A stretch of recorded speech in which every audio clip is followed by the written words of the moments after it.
Hola, soy Ángela y voy a hablar de Mary Without Calkins. Empezaré hablando sobre su biografía, luego la contextualización del filósofo en su época, seguiré con anécdotas y curiosidades y por último su mirada al futuro. Mary nació en Connecticut en 1863. Se conoce poco el origen de su familia, pero sí que podríamos destacar la influencia que tuvieron sus padres en su formación. Su padre, Walcott Calkins, tomó la decisión de controlar la formación académica de Mary al ver el tipo de educación que recibían las mujeres en la época. Esto la impulsa más tarde a defender su posición frente a su carrera. Empieza a dar clases de griego en el Wellesley College, una universidad liberal para mujeres, y en 1890 se creó una nueva plaza de psicología experimental en el college, plaza que le ofrecieron a Mary y que aceptó con el compromiso de formarse durante un año en el campo de la psicología.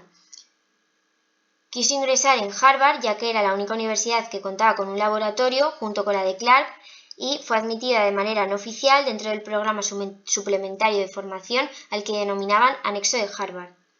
Esto hace que pueda asistir a las conferencias de James y Royce, donde aprovecha para formarse todo lo que puede e imparte un curso en el que se desarrollan experimentos sobre psicología cognitiva. Fue propuesta como miembro en 1893 en la segunda reunión anual de la American Psychological Association junto con Christine Ladd Franklin. Más tarde, en 1895, presentó su tesis, una investigación experimental sobre la asociación de ideas ante un grupo de varones profesionales de Harvard, pero no le otorgan el título porque una mujer en la época no puede estar inscrita a una universidad y tampoco doctorarse. Su obra escrita estuvo dividida entre sus dos profesiones, la filosofía y la psicología. Cuenta con más de 100 artículos tanto en revistas profesionales de una disciplina como de la otra. Antes de 1900 publicó en revistas de prestigio como la American Journal of Psychology o Psychological Review, entre otras. Más de una veintena de artículos sobre sus diferentes investigaciones en psicología experimental desde el laboratorio de Wellesley College y comienza a elaborar a partir de 1900 lo que sería su propio sistema de psicología, la conocida psicología del self, una psicología de la personalidad introspeccionista. En 1905 es elegida presidenta de la American Psychological Association. Además, fue la primera mujer en ocupar ese cargo, un logro que solo han conseguido a lo largo de la historia otras dos personas, William James y John Dewey. En 1808 apareció en una lista de los psicólogos líderes en Estados Unidos ocupando el 12º lugar. Las universidades de Columbia y el Smith le otorgan títulos honoríficos en 1909 y en 1910. Luego, en 1918, fungió como presidenta de la Asociación Filosófica Americana. En 1929 decidió retirarse con el título de profesor de investigación y en 1930 muere en Massachusetts. Contextualización del filósofo en su época. Surgió el neocantismo, una corriente de pensamiento donde residía el poder público filosófico que fue desarrollada en la segunda mitad del siglo XIX con la intención de recuperar el rumbo marcado por el pensamiento de Kant. En 1900 se publican las investigaciones lógicas de Husserl, que en 15 años más tarde dará lugar al régimen filosófico establecido. Entre 1900 y 1915 va a ser una etapa en la que carecen el soberano porque el neocantismo se va a ir eliminando y no va a haber otra figura filosófica capaz de ejercer el poder. Esto hace que algunos filósofos aprovechen para darse a conocer, como es el caso de Bergson con la evolución creadora que se publica en 1907, los principios de las matemáticas de Russell en 1903, el pragmatismo de James en 1907 o la interpretación de los sueños de Freud en 1900. Hacia 1910 existen en Europa dos actitudes ante la vida, filosóficamente hablando.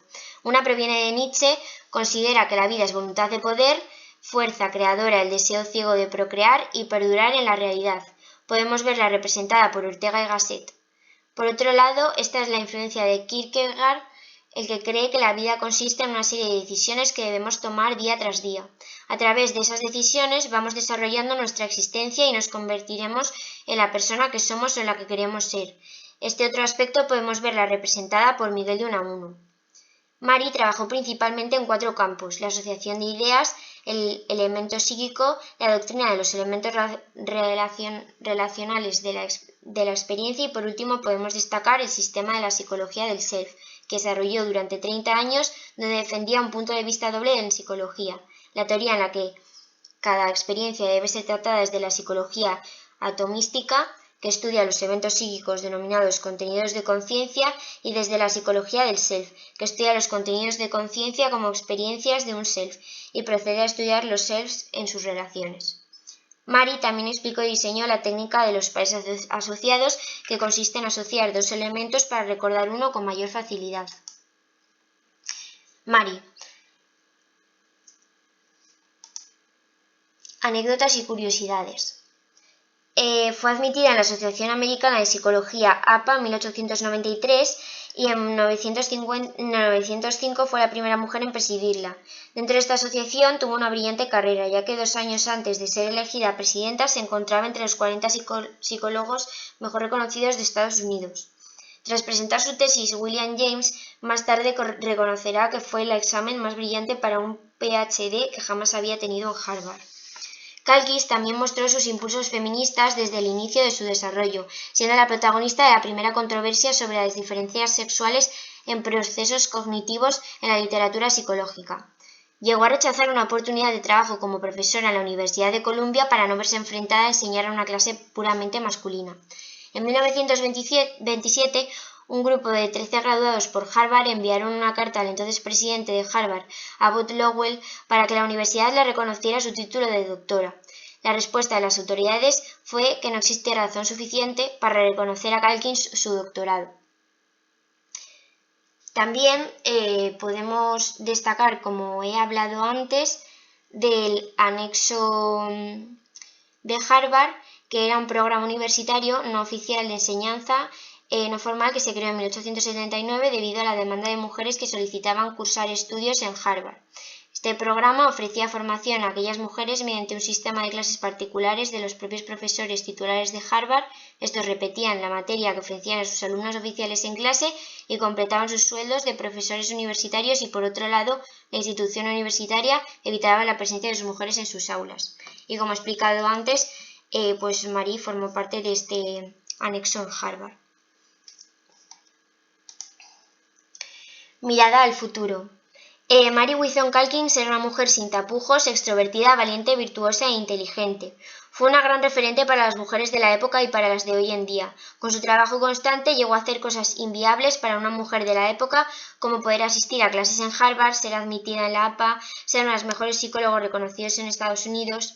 Revisando su historial nos damos cuenta de que Mary es una gran feminista, muy luchadora respecto a sus derechos, por lo que políticamente hablando creo que actualmente sería de Podemos, ya que, como he explicado antes, es una gran feminista que se preocupa muchísimo por el futuro de la mujer, y Podemos, según mi punto de vista, es el partido político en el que más hacen hincapié en la desigualdad social. Escucharía música clásica porque le parecería real y profunda, y no el pop o reggaetón, eso le resultaría un horror. Se decantaría por libros de poesía y cultos, de ciencia del pensamiento o de cuidado mental. No creo que se llegase a casar, porque ya demostró en su época que invertía todo su tiempo y esfuerzo en su pasión, pero sí que creo que llegase a tener una mascota como un gato. Viviría independientemente de su familia y dejaría a sus padres en buenas manos. Intentaría irlos a ver a menudo, pero vivir con ellos sería imposible, ya que estaría continuamente viajando, firmando libros internacionalmente o asistiendo a conferencias. No creo que tuviera muchas redes sociales, de hecho creo que solo tendría Twitter para expresar sus opiniones reivindicativas y desahogarse. Si hubiera vivido en nuestra era, me gustaría decir que hubiera llegado muy lejos, pero sigue siendo muy difícil para una mujer que se reconozca por su propio trabajo, aunque obviamente estamos más desarrollados que en el siglo pasado.